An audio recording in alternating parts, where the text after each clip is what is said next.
안녕하세요. 내전직 우수공략왕 참새입니다. 이번에 던파가 무려 20주년을 맞이했죠. 축하합니다. 던전앤파이터. 20년 동안 서비스해줘서 고맙고 앞으로도 좋은 게임으로 서비스되었으면 좋겠습니다. 아무튼 20주년이라고 아라드 패스가 특별히 할인해서 나오는데 오늘은 이 아라드 패스에 대해 알아보도록 할게요. 이 아라드 패스가 뭐냐면요. 그냥 개미친 개해자 상품이니 생무과금 할 거 아니면 무조건 사면 됩니다.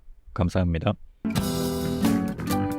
자, 장난이고 아마 뉴비분들도 이런저런 컨텐츠들로 아라드 패스가 해자라는 건 귀에 딱지가 않도록 들었을 겁니다.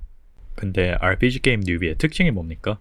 주는 대로 다 받아도 뭘 준 건지 모른다는 거 아니겠습니까? 그래서 대체 뭘 주길래 이렇게 좋다는 건지 알아보겠습니다. 우선 종말의 계시입니다. 이 종말의 계시는 종말의 숭배자라는 이번 시즌 최중요 던전의 입장 시 필요 재료입니다.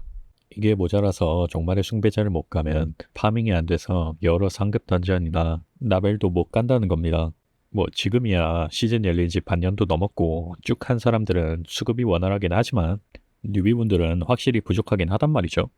패스로 받고 열심히 던닝 해주시면 됩니다. 다음은 징호, 오라, 크리처, 레무클 선택 상자인데요. 이름이 길어서 어려울 수 있지만 간단합니다. 흔히 종결 아이템이라고 하죠. 현 던파 중 가장 고성능의 아이템 4종류 중 하나를 그냥 준다는 겁니다. 아니, 기간제인데 그럼 그냥 주는 게 아니잖아. 패스 50레벨 찍으면 그것을 연구 아이템으로 변환시켜주는 아이템을 주니 그냥 던파 열심히 하시면 됩니다. 아마 최근 뿌린 부스터로 키운 분들이 많으실 텐데 그런 캐릭한테 있는 칭호크는 전부 종결이 아니라서 없는 것 중 하나 골라 받으시면 되겠습니다. 하나도 없으시다면 버퍼는 칭호, 딜러는 오라 받는 거 추천드려요. 아니면 이런 방법도 있겠죠?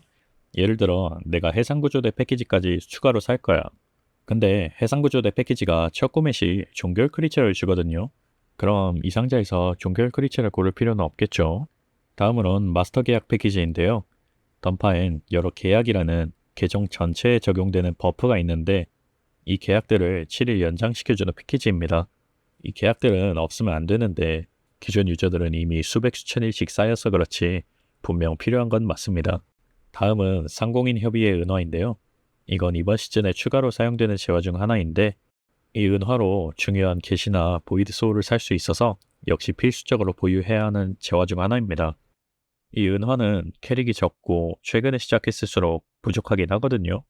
여러모로 뉴비한테 필요한 보상이라 할 수 있겠습니다. 자, 다음은 순수한 황금 증폭사입니다. 순황증이라고 하죠. 던파에선 무기나 보법기를 제외하면 강화를 바른다고 스펙이 오르지 않습니다.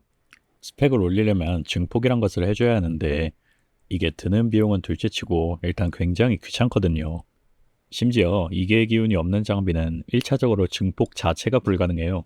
이 귀찮은 과정을 스킵해주고 증폭 수치를 부여해주는 해자 아이템이 바로 순황증입니다. 정말 편리하죠? 다음으론 100% 10 장비 증폭권입니다. 이건 아까 종결 아이템 상자와 함께 아라드 패스가 말도 안 되는 해자다라는 소리를 듣는 가장 큰 이유 중 하나입니다. 아니, 랭커들은 죄다 12증, 13증, 어쩌면 14증까지 하던데 10증이면 별거 아닌 거 아니야? 별거 맞아요. 아니, 별거가 아니라 굉장히 큰 거입니다. 10증이 패스나 이벤트로 자주 뿌리고 그래서 오래 하다 보면 무소과금 유저도 올 10증이 가능은 하다 보니 무시하는 사람들이 간혹 있는데 10증 생돈으로 하려면 생각보다 돈 굉장히 많이 깨집니다. 일례로 제가 8증짜리 장비 하나 10증으로 보내는 데만 3천만 골 넘게 깨져본 적이 있어요. 아무튼 이건 받으면 보법기에 쓰는 걸 추천합니다. 재력캐라면 무기에 쓰는 것도 좋아요. 다음은 칼레이도 박스입니다. 이게 뭐냐면 장비엔 등급이란 게 있는데 이 등급에 따라 스탯이 달라요. 칼레이도 박스는 이 등급을 랜덤으로 바꾸게 해주는 아이템입니다. 이것도 대부분 뉴비분들 최상급이 아닐 수 있으니 등급 낮은 텐들에 돌려주면 되겠고요. 마스터 칼레이도 박스는 그 장비 등급을 무조건 최고로 설정해주는 아이템입니다. 받으셨다면 무기에 쓰는 걸 추천해요. 다음은 찰나나 엠블렘 선택 상자인데요. 아바타에 엠블렘이라는 추가 능력치를 부여하는 아이템을 받을 수 있는데 그 엠블렘 중 최고 등급인 찰나난 버전을 얻을 수 있는 상자입니다. 붉은 빛으로 받는 걸 개인적으로 추천합니다. 그리고 플래티나 엠블렘 선택 상자는 레어 아바타 상하이에만 박을 수 있는 특수 엠블렘입니다. 버프 강화용 엠블렘과 딜을 올려주는 엠블렘이 따로 있으니 잘 구분해서 필요한 거 얻으시면 되겠습니다. 마지막으로 이번에 추가된 심연에 잠긴 종말의 계시가 있습니다. 이건 심연 종말의 숭배자라는 아까 말한 메인 파밍 던전 종말의 숭배자의 강화 버전 던전의 입장 재료인데요. 아무리 심숭이가 피로도 값을 못한다 해도 게시와 피로도 소모할 필요 없이 공짜로 주는 건데 마다할 이유는 없죠. 이렇게 패스 구성품을 봤는데요. 심지어 다 보지도 않았고 직관적인 아이템은 넘겼는데도 패스 구성품은 미친 꿀통이긴 하죠. 그러나 패스는 이게 끝이 아닙니다. 패스를 사면 캐릭터에게 패스 캐릭터 지정이란 걸 해줄 수 있는데 지정된 캐릭터는 종말의 계시 소모량이 감소하고 상급 던전, 레기온, 레이드 클리어 보상이 추가되고 필수 도핑인 투신의 함성 포션을 무한대로 지급해줍니다. 패스 기간 내내 유지되는 이 버프도 굉장히 달콤하죠. 놀라운 건 20주년이라고 패스 대폭 할인에 캐릭터 추가 저장권은 그냥 공짜로 뿌린다는 겁니다. 그냥 종민이 형이 20주년이라고 완전 칼을 가른 게 보이죠?